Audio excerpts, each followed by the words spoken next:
Yo, what's up? It's your boy Sammy Socialite, and I am giving you another episode of the Fantasy Formula where I give you the formula behind winning.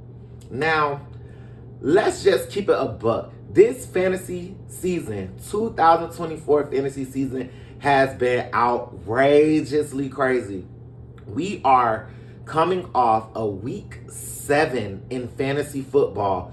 That was the lowest scoring fantasy football week of basically all time. And I'm talking quarterbacks are getting 1 point type bad. Like, oh my gosh. So raise your hand if you played Jaden Daniels week 7 because he was almost the number 1 fantasy quarterback to play, and then he gets injured.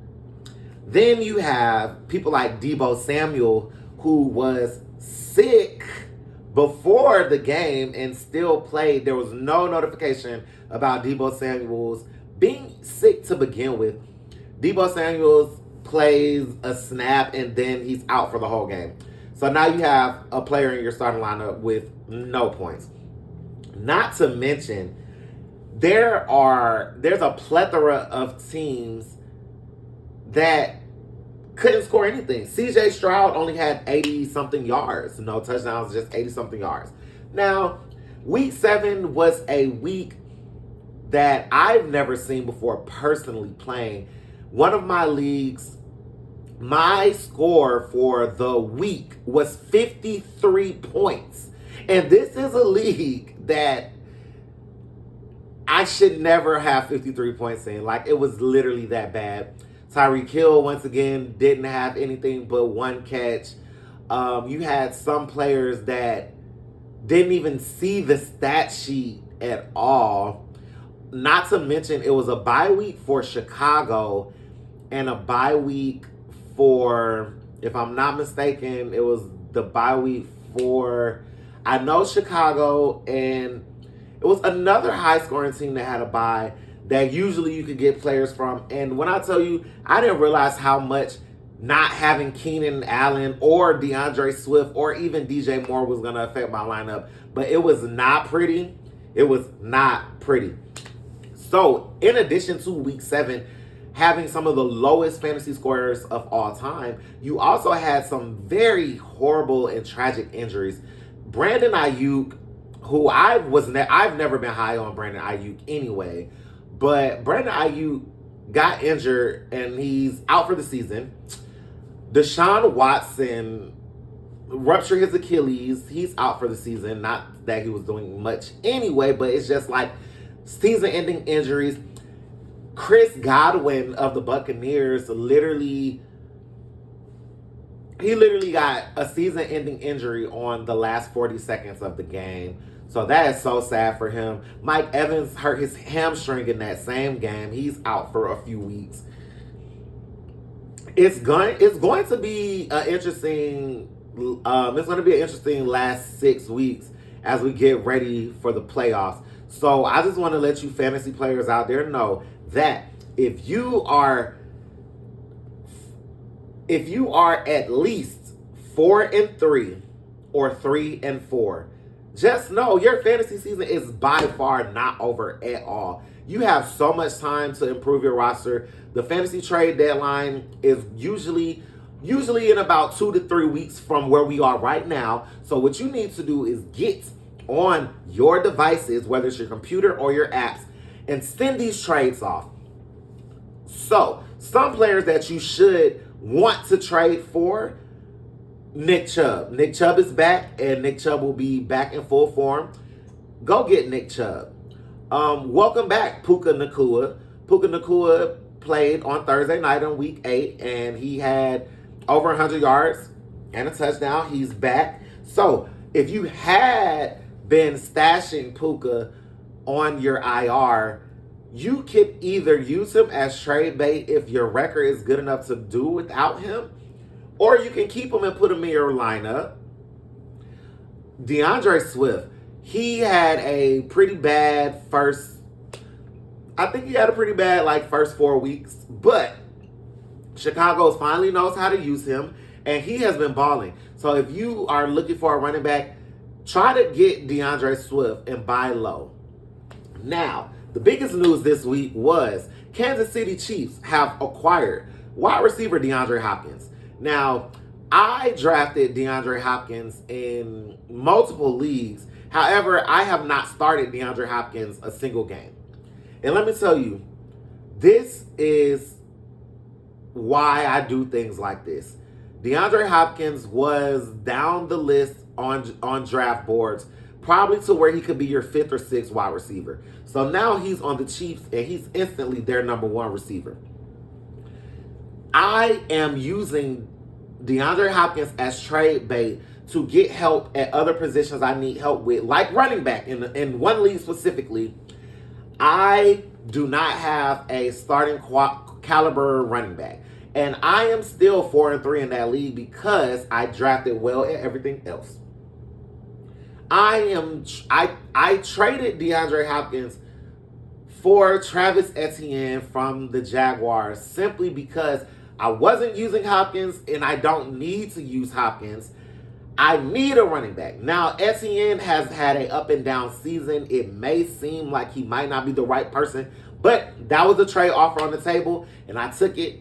Meanwhile, in other leagues, I still have DeAndre Hopkins and I'm ready to see what him and my boy Patrick Mahomes is doing, because Patrick Mahomes is not doing much on the stat sheet for fantasy, but they're still undefeated. So yes, fantasy does not always equate to real life. But week 8, I have a special announcement for week 8. Miami quarterback Tua Tagovailoa is back, baby. Miami quarterback Tua Tag is back. You know what that means? Tyreek is back. Tyreek is back. Go, Cheetah, go get 100 on the floor. Get a touchdown and get 2 more. Hey, I am so excited. I have been waiting for Tua to come back because Tyreek Hill has done absolutely nothing without Tua. I haven't been able to sit Tyreek Hill because drafting Tyreek Hill means that you have to play Tyreek Hill. So I'm so happy that Tua is back. I'm praying for his health. I hope he's done with the concussions. I hope he doesn't take unnecessary hits. Get down, slide Tua, throw the ball to Tyreek. And even for you Waddle fans out there, it's finally time. Waddle, Tua, Tyreek. It's up. Devin AK might actually be doing something again now.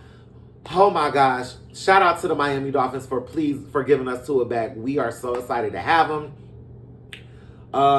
Week 8, there should have been a few waiver wire pickups that you were trying to get.